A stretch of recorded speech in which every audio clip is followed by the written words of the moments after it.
Welcome back to the channel. We're going to be taking a look at doing this one using AutoCAD 3D. Now I'm going to try my best to make this video as short as possible. Some of the other videos I made were quite long in doing this, so we're not going to kind of go through necessarily step by step as the other videos will show you that. But this one, we should be short and sweet, and you should probably be able to follow along with this one because there's not a lot going on as far as AutoCAD 3D. And we will make a quick drawing out of this, and I will show you how to do a section in that. So if those things are what you're interested in, let's stay around and let's get started.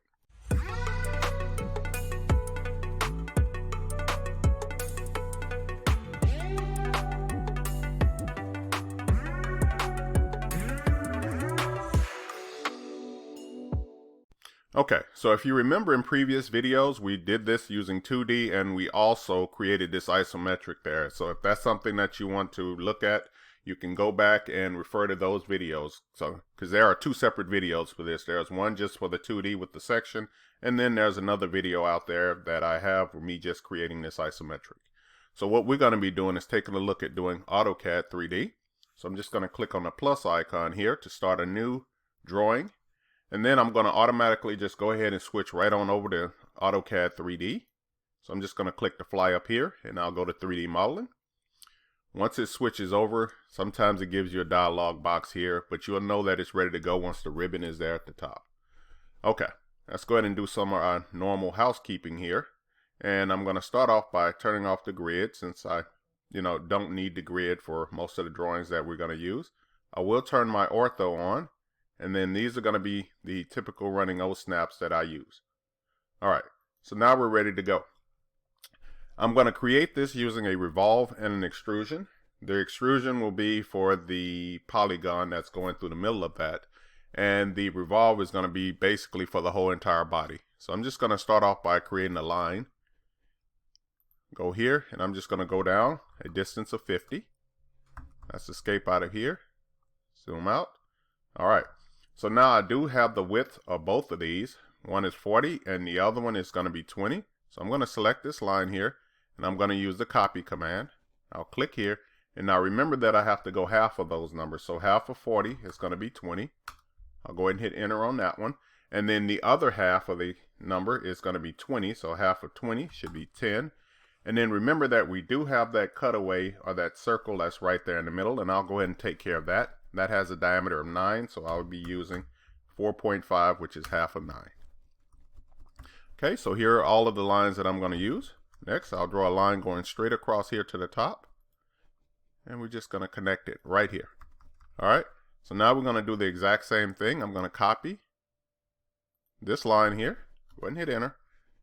Click here. I'm going to come down. Now, I'm not going to worry about the 10 that's going to be that polygon, but I will put in the 20. And then I will put in the 50. All right, so these should be all the lines that I need to create this with. All right, so next thing we're going to do is just go ahead and use the fillet command. Make sure that our radius is set to 0. So I'll verify that by looking here. Go ahead and hit enter, and I do have more than one, so I'll use the multiple option. And then I'll start filleting this, right? So I know this 2 corners is fine. I'll go ahead and fillet this line here with this one. Back to filleting here and here. Once again, I'm just kind of working this around. And we should have one more fillet here at the top. Okay. Now the next thing I'm going to do is go ahead and put those chamfers on the inside of that, right? So we can go up here and select chamfer, distance. We'll go ahead and put in our distance, which happens to be 1. And it's going to be 1 for the other distance as well. And then we're going to use multiple, right? So it's going to be a 1 by 1 chamfer. And I'll go ahead and put that chamfer here. I'll work it here. And then I have one more here at the bottom. Let's go ahead and put the fillet in. So I'll escape out of that command and I'll do the fillet. Go verify what the radius is. In this case, it should be 3.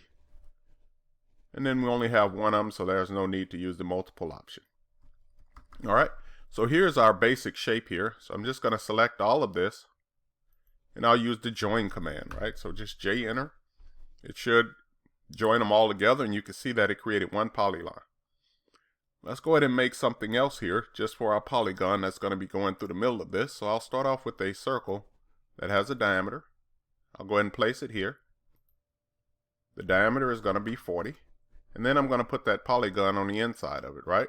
So the polygon command should be located here. It should have 6 sides. Then I'm going to specify where the center is. And then I need to know if it's inscribed or circumscribed, right? I've explained that before in the other videos, but in this case it's going to be C, circumscribed. And then I have to tell it what the radius is. So make sure that you understand that it's showing you a diameter on the drawing, which is 20. So half of that will be 10. All right. Sometimes it rotates this. If you want to rotate this, remember that 360 degrees divided by 6, because we have 6 sides of it, should equal 60. So half of that 60 will rotate at 30. So if I want to rotate this and stand it up, I can go ahead and select here, go to rotate, go find the center point, which is located here, and then type in 30. And it would spin this. So now you see that this end point is sitting at the top. All right, so this should be all I need to create the 3D model of this. Let's first start off by using this one. We're going to use the Revolve command. So I'll go to the drop down, go to Revolve. Select this shape. Remember that they have to be a closed polygon in order to do this. Go ahead and hit enter. Now it's asking me to go ahead and select the endpoints of the axis. I'll select both of these endpoints and go ahead and hit enter. Alright, so there's my 3-dimensional shape. I'm going to go ahead and get rid of that line that's right there in the middle. Just going to put a window going right across there. And then go ahead and delete that line that's there. Let's go ahead and take a look at this in an isometric view. So I'm just going to select there on my icon, and then I'm just going to flip it around one more time here just so I can take a look at the back of this. I'll go ahead and change this to shades of gray. And now we can see that it did create that 3-dimensional solid there. I'm going to go ahead and select here. Now my rotate gizmo should be activated, so I can select this red line here. Just go up, and I can either type in 90, or if your ortho is on, if it's pointing straight up, just do a left click there. Then I'm going to move it, right? So I'm just going to type in M, enter. I'm going to go find the center of this circle. And sometimes it'll show up, and if you want to make sure that this happens, or you're kind of, it keeps going away, sometimes you're just easier to shift and right click and choose center, and then just go and click on the edge here and do the exact same thing again.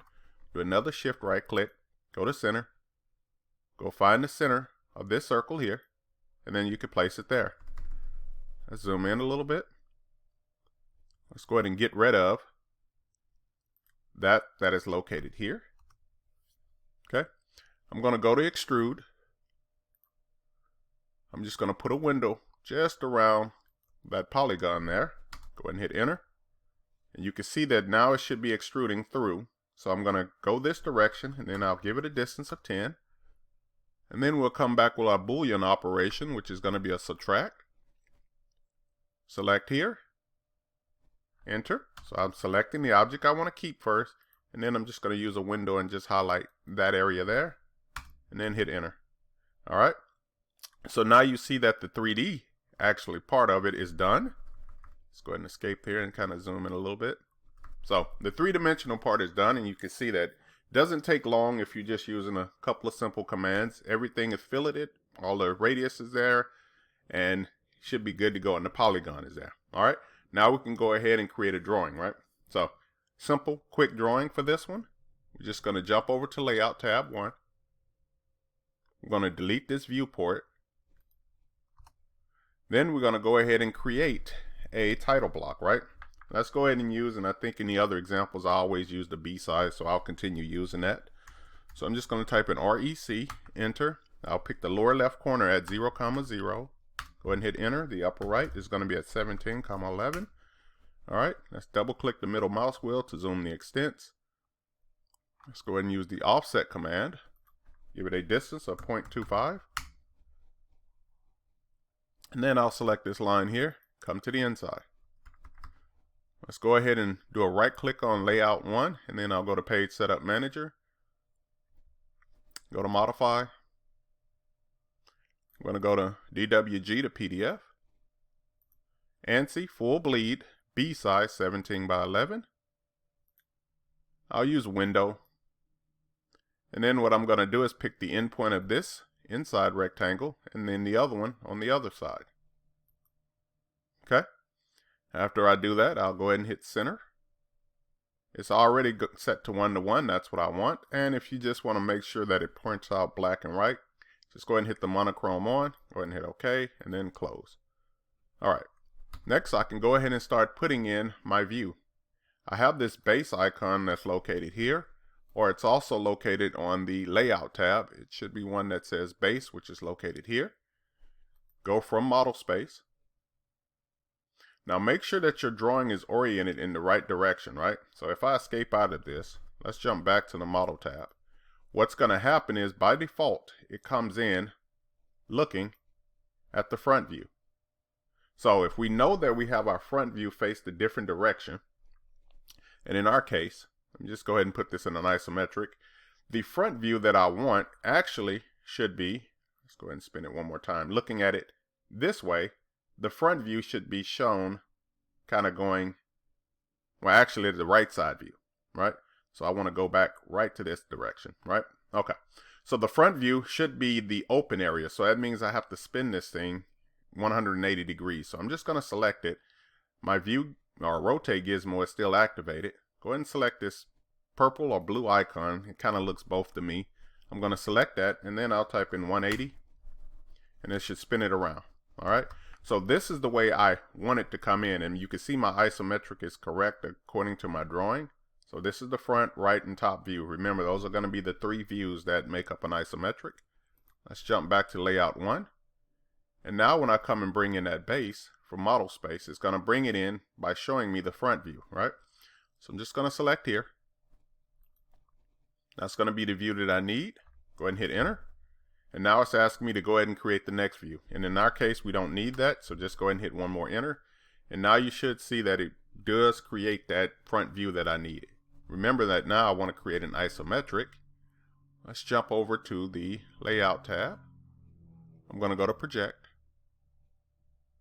Select this view. And then I'm just going to come up and rotate until it creates me an isometric view. Do a left click there.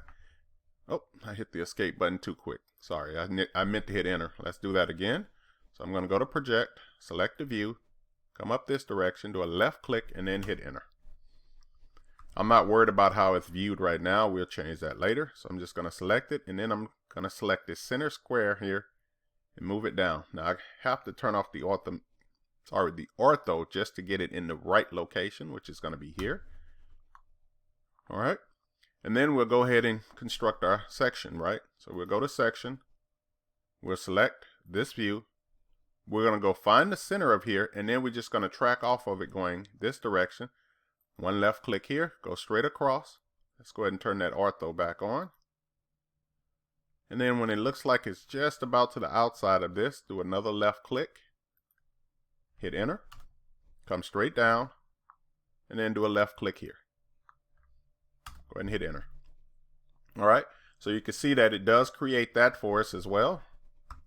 Let's go ahead and hit the escape button. And then we're going to go ahead and change the view of this, right? So I select it, jump over to edit view. Once it's here, I'm just going to select the drop down and go to visible lines. Go ahead and hit OK. All right, the rest of this is just simple dimensioning and things of that nature that you saw me do a million times. Let's go ahead and drag this up a little bit. Then that way I can kind of move some of this stuff up here. Let's go ahead and move it up.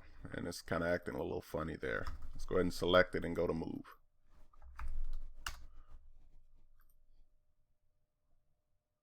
Okay. All right. So this is basically, the drawing in a nutshell. I'll go ahead and put some quick dimensions on this. It shouldn't take us that long. But we can go to the annotation tab. We're just going to select the fly down here. Once I get to here, I'll go to modify.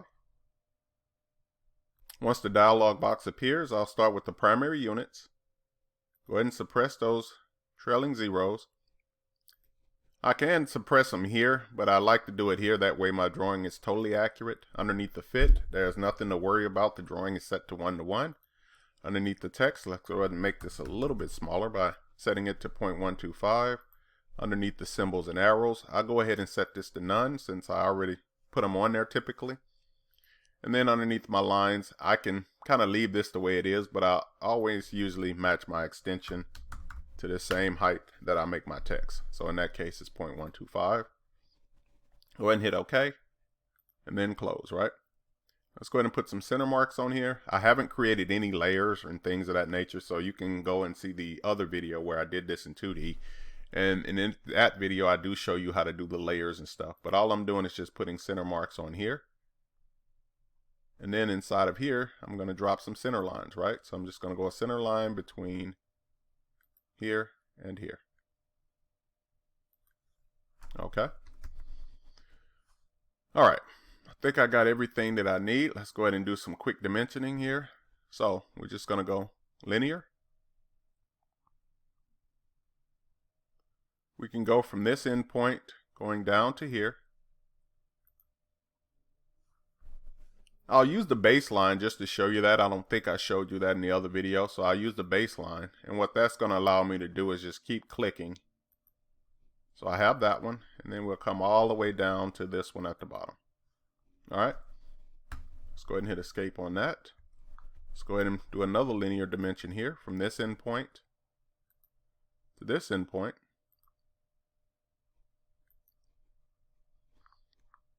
I also have one right here at the bottom, so I'll just hit the enter button to go back to that command. From this endpoint here to this one, go ahead and click here.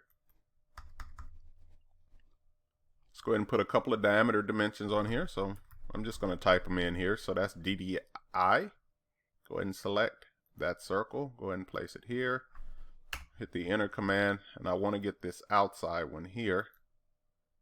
I'll go ahead and place that one there. Okay, we do have a radius dimension, so DRA, enter.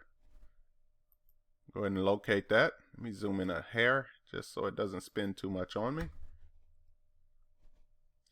And then finally, we do have a chamfer dimension. We can set up a multi-leader for it, or I can use a quick leader if I want to. So I'll just type in QL, go ahead and hit enter.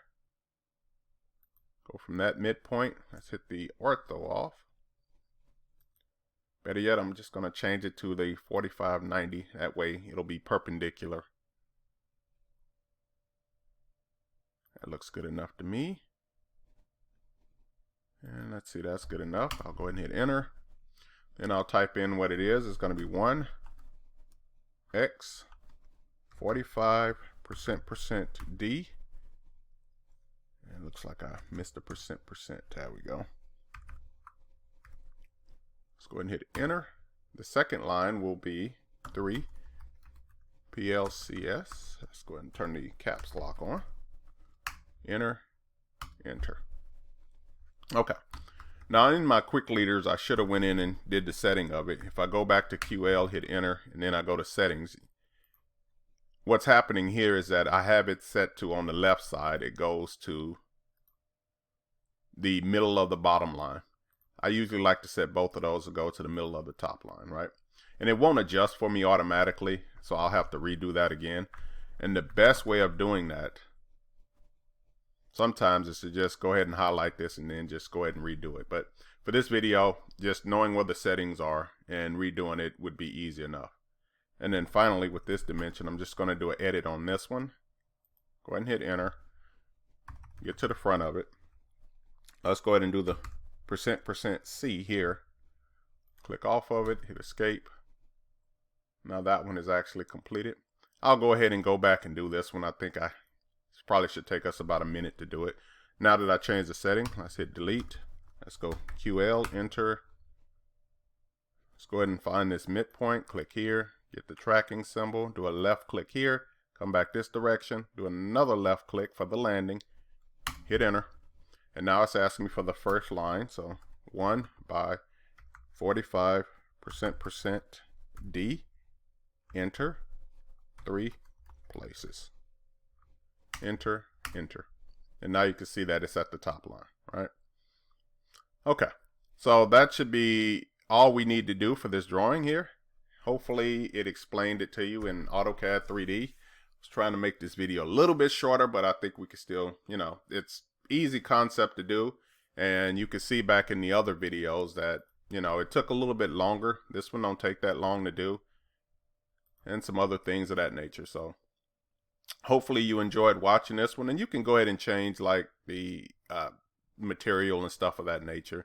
And that's what you're seeing here on the actual cross hatching there. That's a general iron one, but if I want to change it to steel, it's simply enough as just clicking that, and then it'll change it over to steel. But hopefully you enjoyed watching this video. If you don't mind, please hit the like button for this one, subscribe, or leave me a comment, or do all three if that's what you're so inclined to do. And as always, just keep drafting. Thank you for watching.